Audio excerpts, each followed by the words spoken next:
Bienvenidos a esta charla de ISC2 Guatemala Chapter. Esta vez tenemos ciberseguridad en las infraestructuras críticas.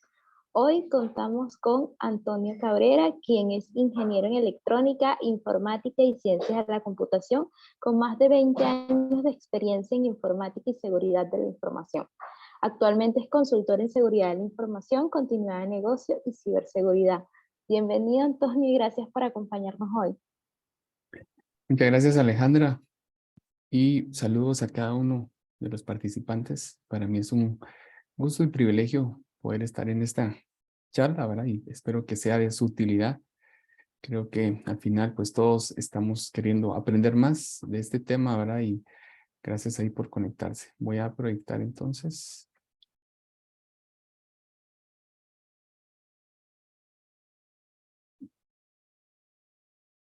Muy bien. Excelente. Bueno, este tema en lo personal lo elegí porque creo que es importante nosotros que trabajamos en ciberseguridad, ¿verdad? O los que estamos involucrados de una u otra manera, siempre pensamos, ¿verdad? En la seguridad de la información y ciberseguridad de las organizaciones, de las empresas, pero este tema es, digamos, importante desde el punto de vista que abarca a toda una nación e incluso a muchos países, ¿verdad?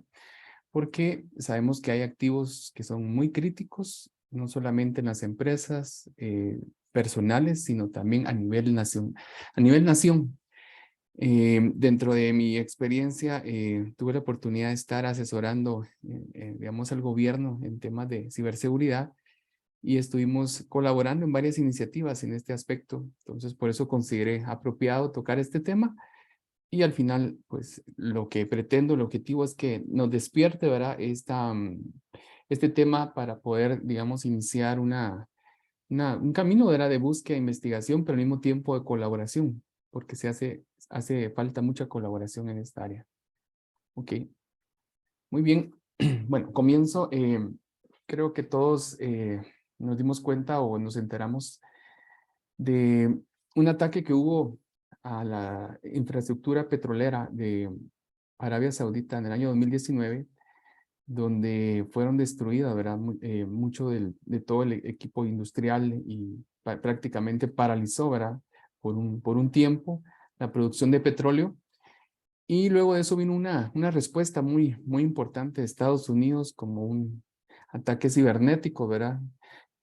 Hasta el día de hoy se atribuye este ataque a Irán. Otro grupo yemení también se atribuye este ataque. Sin embargo, aquí estamos ya hablando no solamente de ataques cibernéticos que afectan la información, los datos, pérdidas, sino que ya estamos hablando de ataques que afectan los bienes, ¿sí? Y sobre todo de una nación y que pueden afectar la economía en gran manera, ¿verdad? Asimismo, tenemos el caso, ¿verdad? Del oleoducto colonial en Estados Unidos en el año 2021, 7 de mayo para ser específico. Fue un ransomware dirigido a esta empresa. Esta entidad suministra más del 45% del gas, el diésel y el combustible para aviones de la costa este, ¿verdad? Entonces, debido a la naturaleza, la operación, se vio obligado a cerrar sus redes y operaciones por completo, ¿verdad? Entonces, en este ataque fue una decisión del alto ejecutivo porque el ataque empezó, ¿verdad? En la red de IT y luego pues hubo, digamos, temor que se fuera a toda la red de OT, ¿verdad? Todo lo que es tecnología operacional y entonces tomaron la decisión de cerrar la planta, ¿verdad? Entonces, ¿qué aprendemos de estos ataques, ¿verdad? Digamos, aunque ellos lograron restablecer la función del sistema, ¿sí? Semanas después, casi 11,000 estaciones de servicio seguían sin gasolina, ¿verdad? Entonces vemos aquí el impacto que tiene ya un ataque que no solo afecta tanto a los datos o a la información de una empresa, sino que también afectan a un país, ¿verdad? En sus suministros y sobre todo la gasolina como un activo crítico, eso puede afectar la economía total de un país, ¿verdad? En este caso, DarkSide, el grupo que se atribuyó el ataque, ¿verdad? Robó más de 100 gigas de datos de esta entidad y ellos pagaron 5 millones en criptomoneda. realmente pues hubo una investigación del FBI y al final pues hubo ahí una cuestión de que ya con lo que habían pagado lo rastrearon a los criminales, etcétera. Pero, ¿qué es lo que uno aprende de esto? ¿Verdad? Que los ataques están hoy a la orden del día, pero estos ataques especialmente van dirigidos a entidades que tienen servicios críticos, ¿verdad? Muy bien. Asimismo, tenemos el caso de Ucrania. Todos conocemos ahorita el caso de la guerra que sigue, ¿verdad? Entre Rusia y Ucrania, o más bien la ocupación, ¿verdad? Que está teniendo Rusia sobre Ucrania. Pero en el año 2016, ¿sí? También Ucrania fue objeto de un ciberataque a escala mundial, ¿verdad? En este caso, el aeropuerto pues no podía ofrecer información de llegadas, salidas. En el metro los pasajeros tenían problemas, ¿verdad? Para pagar con su tarjeta de crédito. Muchos computadores, servidores fueron, digamos, se cayeron, ¿verdad? En Ucrania. También las plantas, ¿verdad? De energía nuclear, el mayor de los niveles de uranio dejó de funcionar. Los bancos no podían ofrecer servicios, ¿verdad? Porque el corazón del sistema, ¿verdad? Ha sido atacado, ¿verdad? Entonces vemos acá una cuestión importante, ¿verdad? Un ataque, un ciberataque, no solo puede afectar a un sector financiero, sino puede afectar a todo el sector gobierno, el sector privado y también educativo, ¿verdad? Entonces, finalmente, en la víspera de Nochebuena, en este ataque, 250,000 hogares de Ucrania se quedaron sin luz varias horas tras un ciberataque a 30 plantas eléctricas, ¿verdad? Ok, entonces vemos acá, perdón, ejemplos de, digamos, ataques que hay a escala, digamos, no solamente empresarial, sino a escala sectorial y a escala nacional y mundial, ¿verdad? Entonces, estos son algunos ejemplos que me imagino ustedes ya en las noticias habían leído, pero es para ponernos en contexto de la importancia de este tema, ¿verdad? ¿Cuál es la seguridad, cuál es la ciberseguridad que deberían llevar para el tema de las infraestructuras críticas?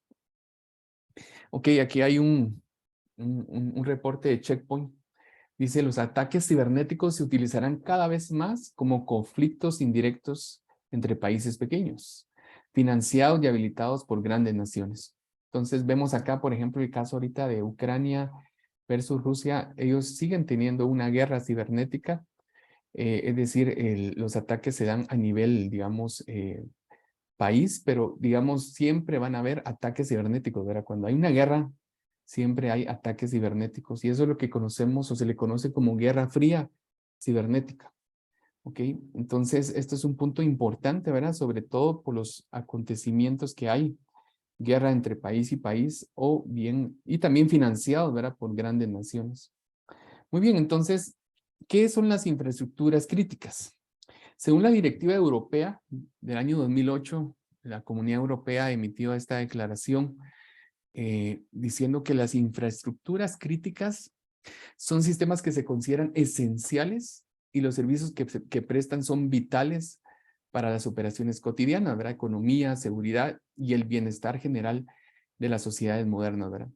Desde este punto de vista nos damos cuenta que, digamos, todo sistema que provee un servicio esencial o vital, ¿verdad? Para la vida cotidiana de las personas se vuelve entonces en una infraestructura crítica. Y al final, lo que afectan, ¿verdad? Estos ataques es el bienestar.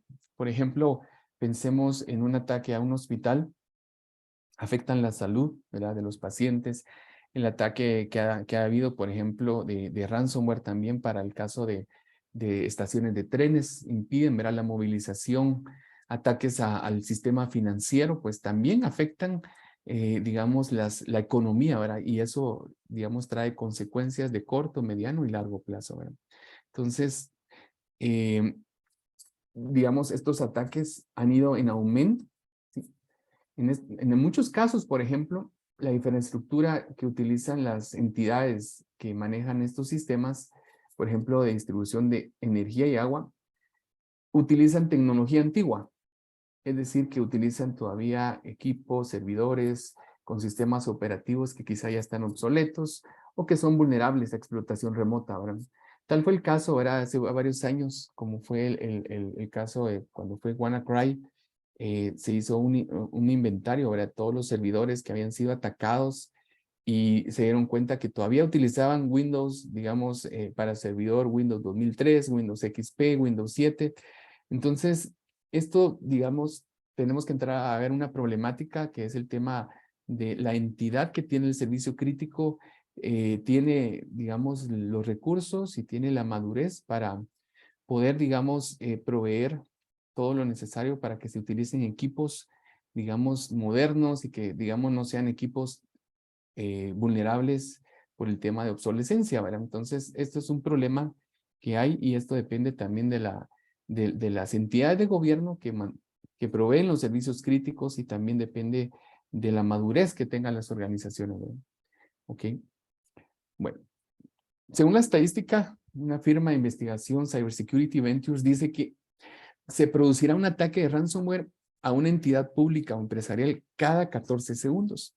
Entonces, si vemos esto desde del punto de vista, ¿verdad? Digamos que estamos hablando de la importancia de estos servicios, estamos pensando, no, es decir, a mí no me va a pasar o nunca va a pasar con una entidad de gobierno, o quizás pensamos, bueno, tal vez todas las entidades de gobierno no usan tecnología de esa manera, o bien no tienen interconectado su sistema, ¿verdad? Sin embargo, creo que esta estadística es de alarmarnos, ¿verdad? Porque no es bueno, a mí no me han atacado, la pregunta tal vez es, ya me atacaron y no me di cuenta, pero es mucho más impactante o el impacto es mayor para las entidades de gobierno, ¿verdad? ¿Ok? Aquí vemos, por ejemplo, según un reporte de IBM y Ponemon Institute, el costo promedio de una violación, o sea, es decir, una brecha de datos, ¿sí? Fue de 4.65 millones, ¿verdad? En el sector de energía y de 4.24 millones en el sector industrial.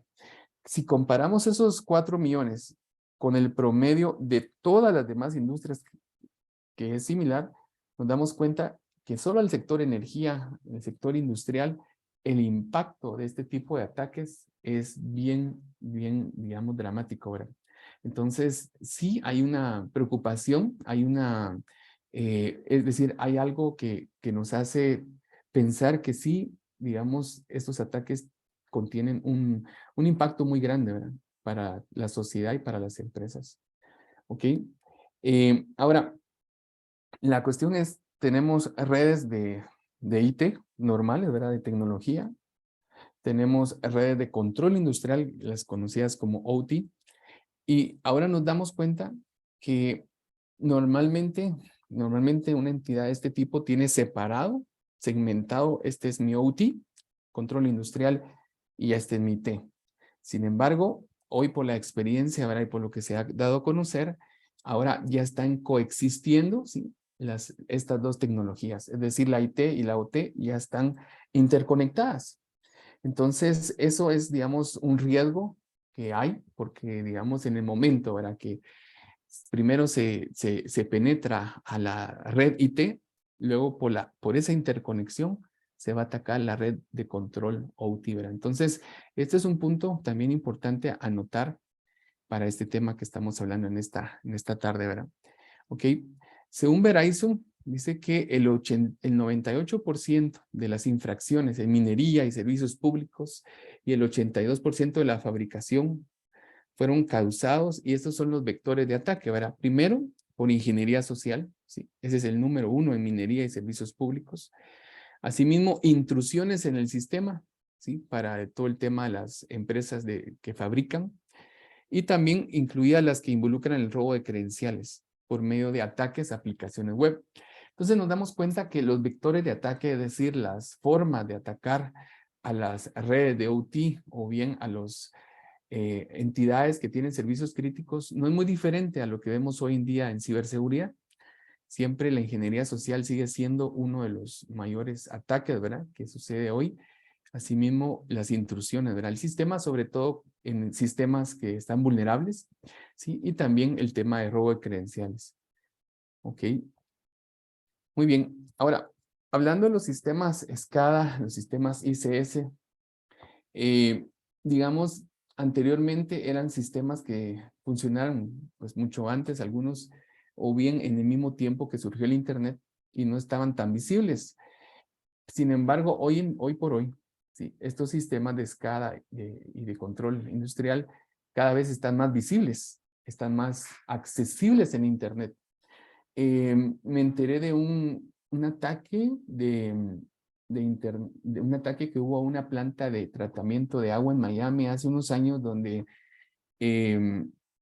para, digamos, el control que tenían, digamos, para poder mezclar los químicos para limpiar el agua, ese sistema de control, que es control industrial, estaba administrado por medio de una computadora y un operador, sí, un operador que, digamos, trabajaba ahí en esa entidad, se conectaba desde su casa utilizando, digamos, algunas de las aplicaciones gratuitas, ¿verdad? En este caso utilizaba un Remote Desktop Control, bien, o un TeamViewer, digamos, para administrar el equipo.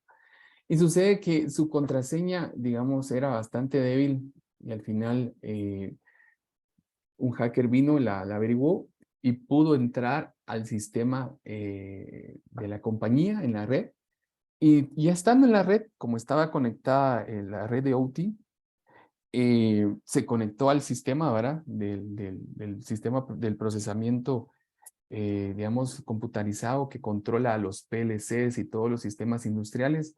Y él, digamos, tenía la posibilidad de poder cambiar las cantidades y los químicos para el agua hasta tal punto que pudo haber envenenado, ¿sí?, a una comunidad entera por el hecho de haber entrado al sistema del tratamiento del agua, ¿verdad? Entonces, es decir, esto es bien impactante, ¿verdad? Yo cuando vi la noticia me alarmó, ¿verdad? Por el hecho de que, o sea, en ciertos sistemas donde son manejados todo automáticamente, puede haber hasta un ataque de envenenamiento, ¿verdad? O bien de hacer parar las operaciones a ese nivel, ¿verdad? Entonces, esto es algo delicado, lo cual hay que tener, digamos, mucho cuidado y que uno debe concientizarse, ¿verdad? Cada vez los sistemas están más visibles. Aquí vemos digamos, un sistema, digamos, esta es el sistema de procesamiento central, ¿verdad? Que, digamos, en este caso está conectado a PLCs, que son sistemas programables, que tienen, digamos, el control de actuadores, sensores, etcétera. También tiene una conexión Ethernet, ¿verdad? Para poder censar, ¿sí? Para censar temperatura. Tiene también, digamos, una base de datos. También tiene una conexión Wi-Fi y tiene todo un panel de visualización, ¿verdad? En donde se ven todos los parámetros y datos. Algo importante en OT, que lo más importante ahí, ¿verdad? Son los datos, ¿verdad? Los datos que tienen los sistemas industriales.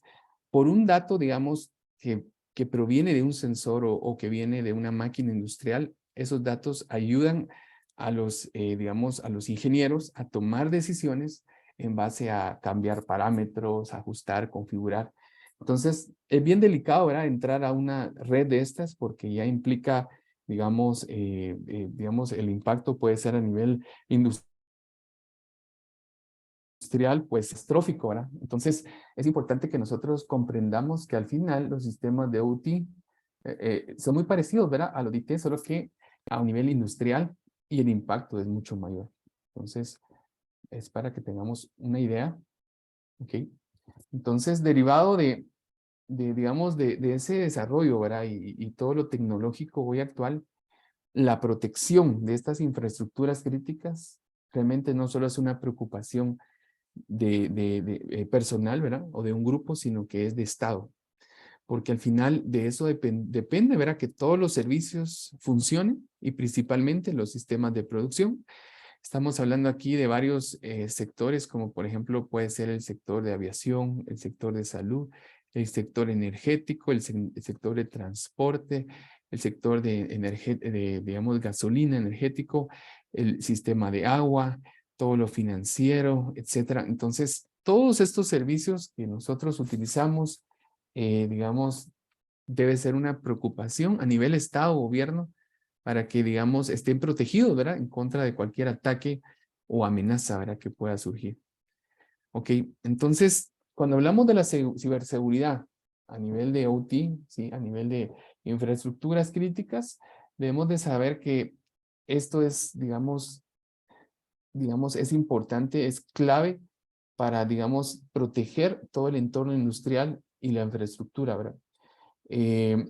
digamos, al final las organizaciones, así como los operadores de plantas eléctricas, se enfocan en la seguridad de OT para proteger esos activos, ¿verdad? Sistemas y procesos.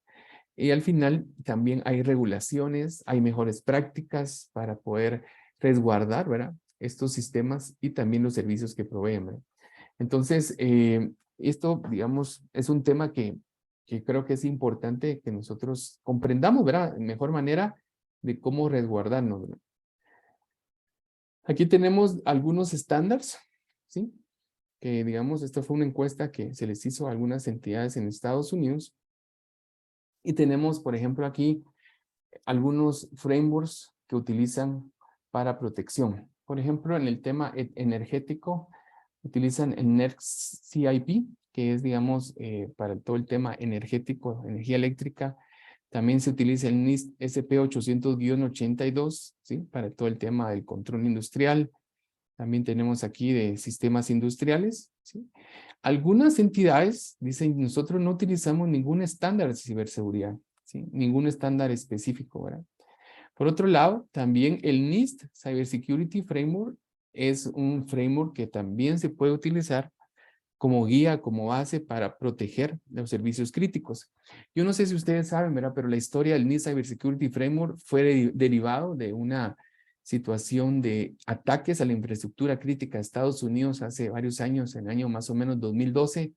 El presidente Barack Obama, él, digamos, y firmó una directiva, una declaración diciendo que se buscara un framework lo más práctico, lo más fácil que permitiera que una organización pudiera medirse a sí misma y poder, digamos, intercambiar datos con otra organización para saber cómo está en el tema de seguridad.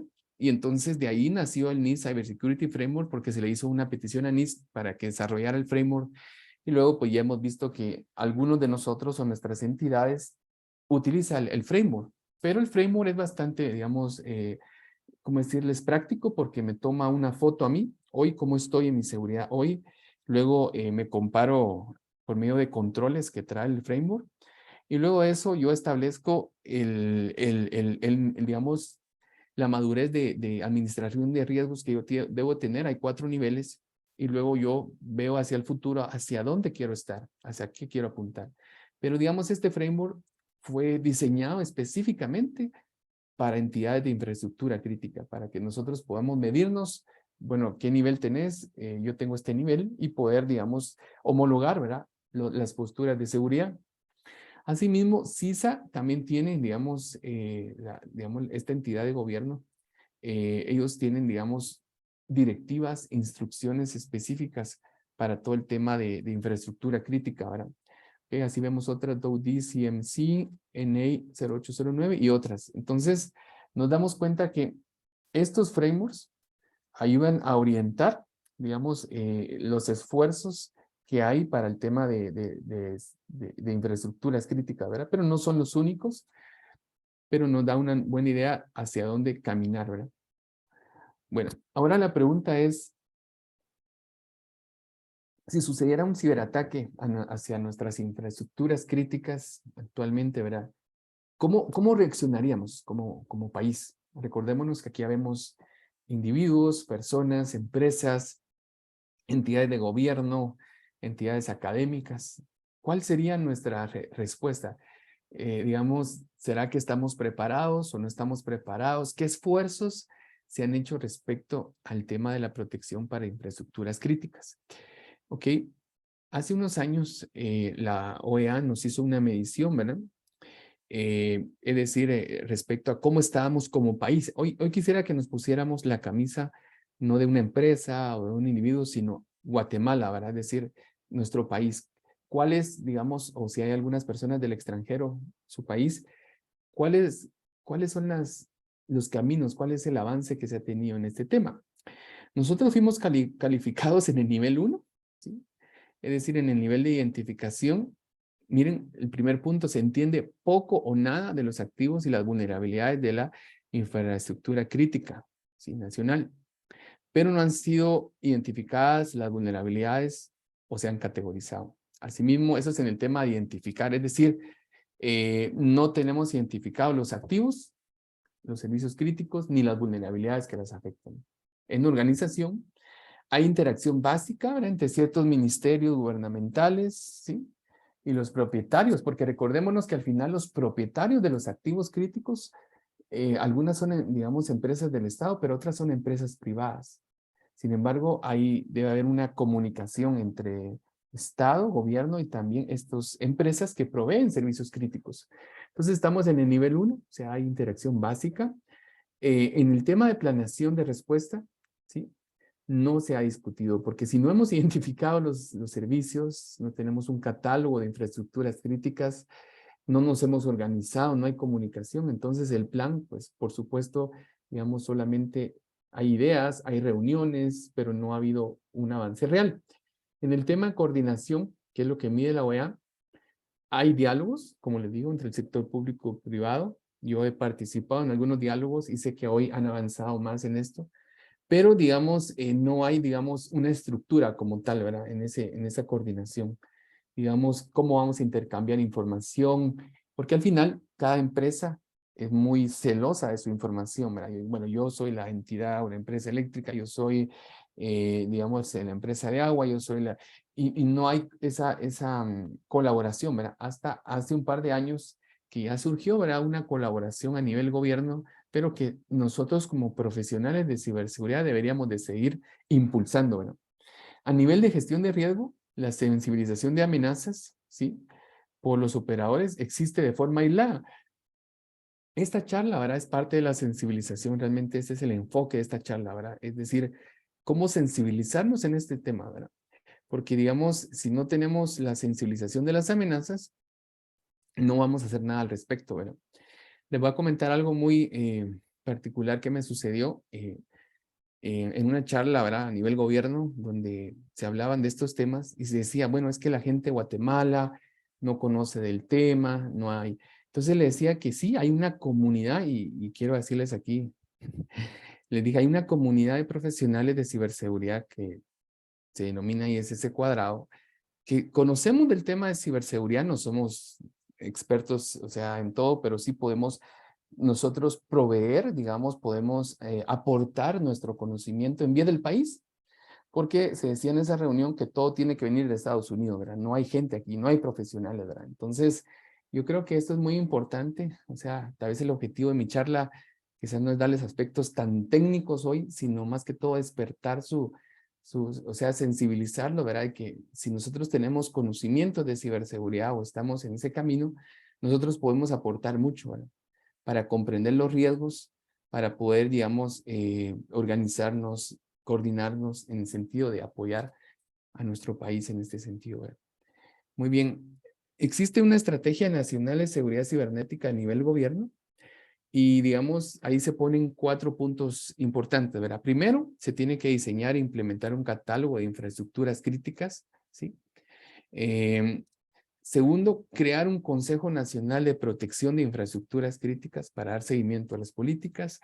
También se habla de diseñar e implementar un centro de respuesta ante incidentes de seguridad a infraestructuras críticas. Y cuarto, promover convenios de cooperación público-privado, nacionales e internacionales, ¿verdad? Porque al final, como país, tenemos un alcance, pero si nos unimos a otros países, vamos a poder comunicarnos y protegernos de mejor manera, ¿verdad? Ok, entonces, esto es, digamos, lo que es la realidad que tenemos hoy en día en nuestro país. Ahora solo quiero mostrarles lo que hizo la Comunidad Europea. Ahora, quizás nos puede despertar luces o traernos a qué cosas podemos hacer. Para la Comunidad Europea, esto comenzó desde el año 2004, donde el Consejo Europeo emitió la estrategia global, ¿sí?, para la protección de infraestructura crítica, ¿verdad? O sea, eso fue algo importante. Y, digamos, lo hicieron, se creó la comisión. En el año 2005, ¿sí?, ellos crearon el libro verde, ¿verdad?, donde ellos, digamos, establecieron, ¿sí?, los requerimientos, ¿verdad?, para todo el tema de lo que es la protección de las infraestructuras críticas.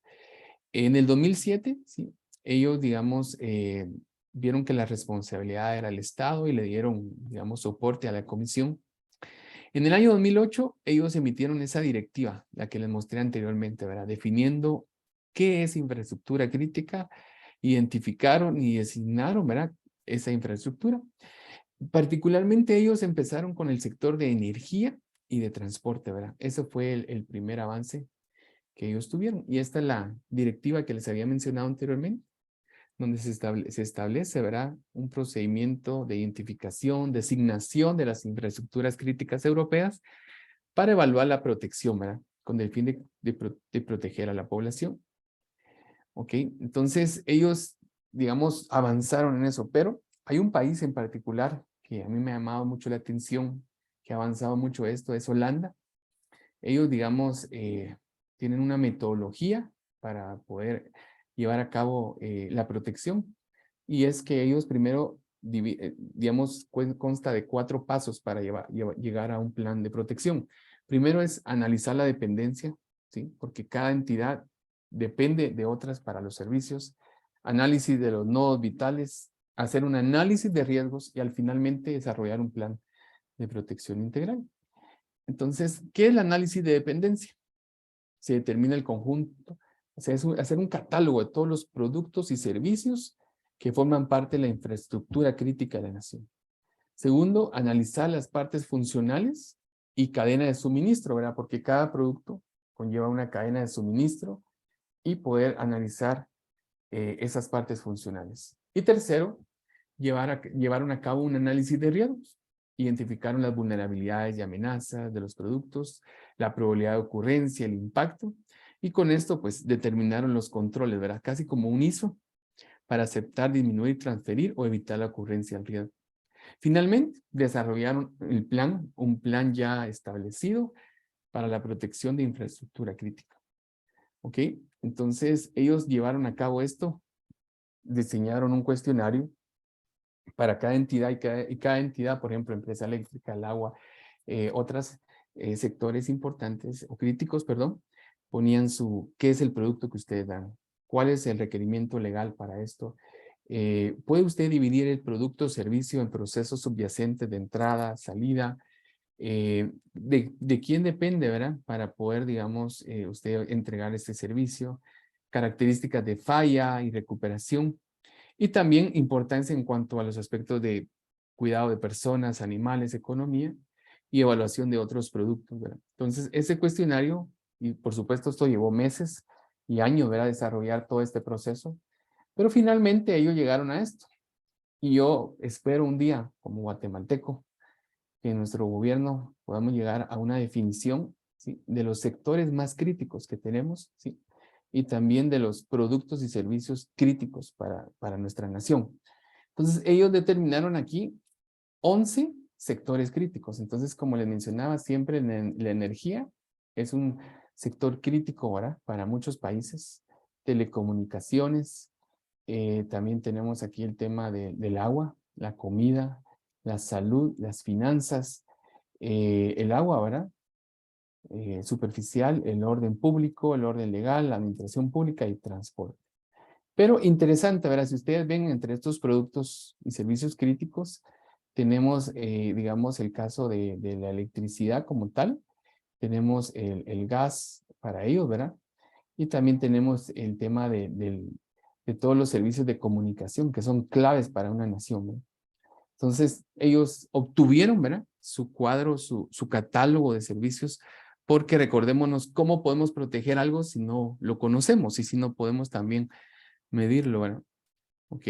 Entonces, luego ellos, después de definir esto, si ustedes ven esa araña ahí, ellos hicieron empezaron a analizar entre sectores la dependencia que habían de un producto o servicio crítico con otros productos suministradores o servicios. ¿Ok?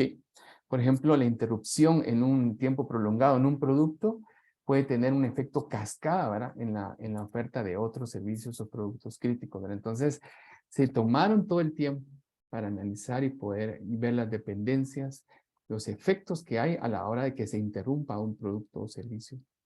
Y finalmente llegaron a esta gráfica, ¿verdad?, donde ellos determinaron, ¿sí?, la criticidad de los productos y servicios, ¿verdad? Entonces tenemos acá, digamos, siempre la electricidad, ¿verdad?, en primer lugar. Se tienen otros servicios.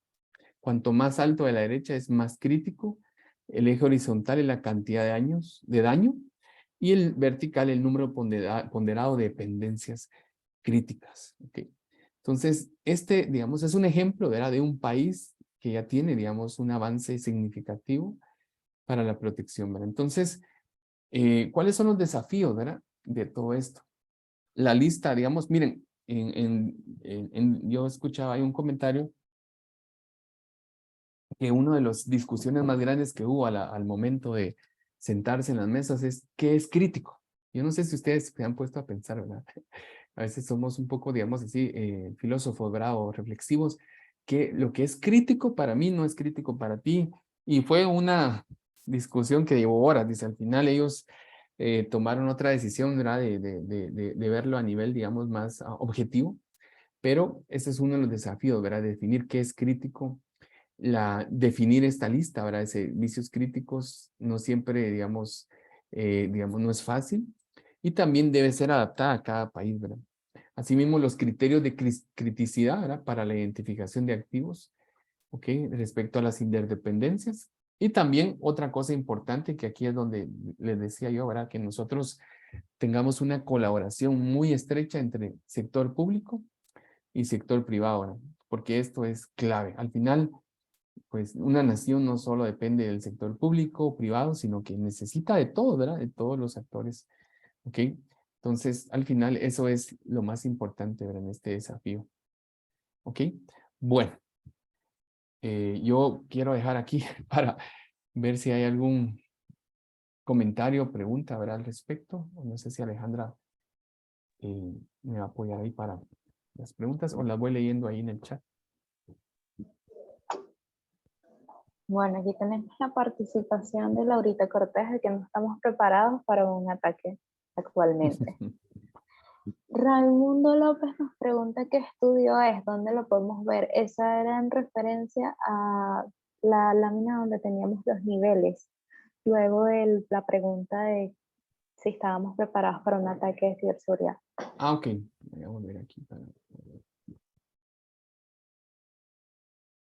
Ah, este estudio. Sí, yo, Alejandra, también me apuntas para enviárselos, porque es un estudio, ¿verdad?, que nos hicieron a nivel Guatemala y también hay un estudio que, digamos, hace la ITU, ¿sí? La Organización de Telecomunicaciones por país y, digamos, hacen digamos, un estudio bien completo de la madurez de lo que tenemos y lo que no tenemos. Entonces se los podemos enviar por correo, si te parece, Alejandra. Perfecto, también nos están pidiendo la presentación. Sí, sí, con mucho gusto. Ok, Con bueno, mucho y gusto. recordamos que esto también vamos a subirlo al canal para que lo puedan ver de abajo. Ujú. Bueno, aquí Alfredo Carini nos habla de Argentina, que estamos igual o peor. No están ni siquiera identificados o documentados los activos críticos a nivel de Estado. Y hace un año más o menos sufrimos un corte de más del 50% de suministro de energía a todo el país por un ataque a las CC. Infraestructuras críticas. Wow, gracias por comentar eso, Alfredo. Bueno, la realidad es que no somos el único país, ¿verdad? Y realmente este es prácticamente estamos como vulnerables, ¿verdad? Como vulnerables, ¿verdad? Porque el servicio de energía eléctrica es vital para todo, ¿verdad? Sin eso no hay nada de lo demás, ni IT ni OT, ¿verdad? Pero gracias por compartirlo, Alfredo. Gracias, Alejandro. Sí, gracias Alfredo. Y bueno, Francisco López le contesta que ustedes por lo menos han ganado 3 mundiales. Y Alfredo, Eso sí, pero sí. el de ciberseguridad lo perdimos por goleada. Ah, Sí. estupendo. Jesús, me disculpan si no se pronuncia así, me dice excelente. Muy importante ir definiendo los activos críticos. ¿Podrían enviar la presentación? Sí, vamos a enviar la presentación. Con gusto. Laurita, una pregunta con el tema de firma electrónica. ¿Dónde cree usted, dónde puede ingresar un hacker? Bueno, con el tema de firma electrónica, lo que sucede, ¿verdad? Que la firma electrónica funciona a través del sistema de infraestructura de llave pública, ¿verdad? Y son sistemas bastante, digamos, diría yo, o sea, no es que sean 100% seguros, pero sí bastante sólidos y robustos, ¿verdad?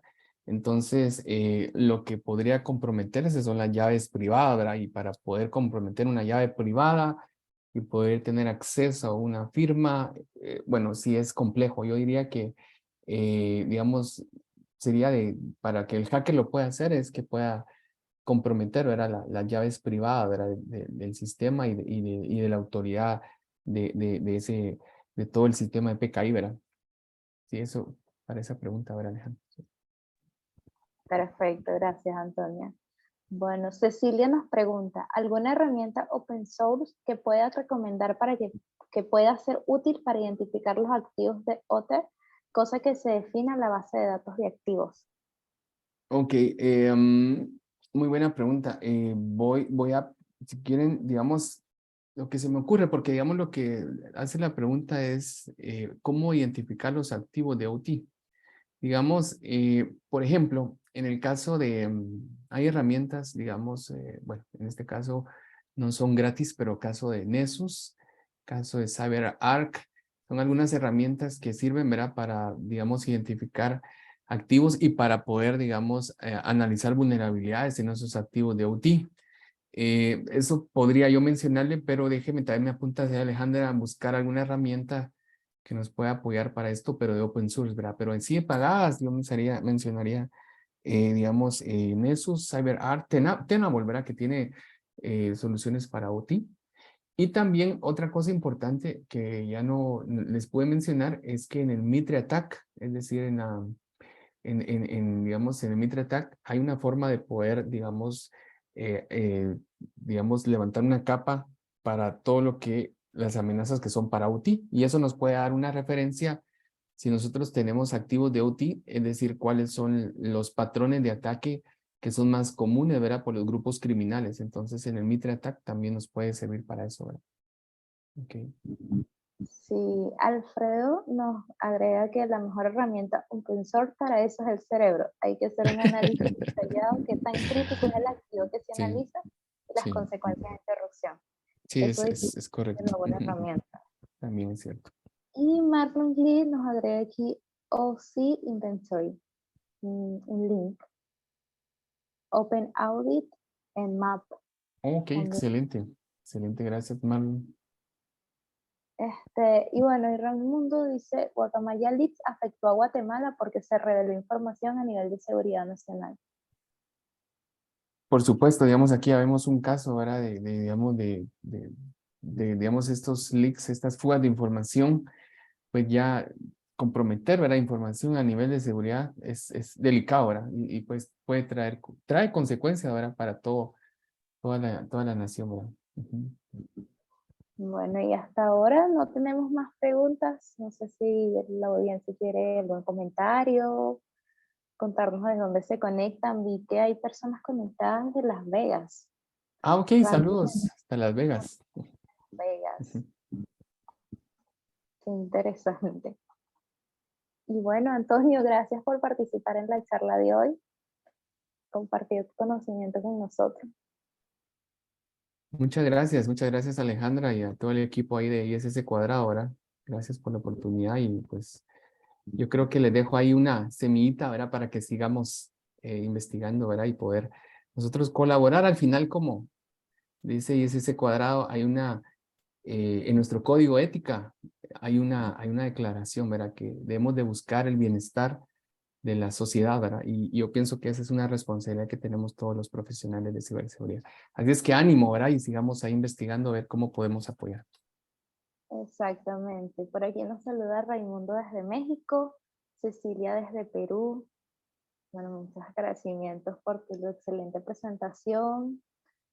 Pedro Hidalgo desde México, Solinet desde Panamá. Vemos que hoy hay bastante participación de Latinoamérica. Ah, qué bien, excelente. Qué bueno saludar a todos nuestros hermanos latinoamericanos. Argentina y Costa Rica también dicen presente por aquí.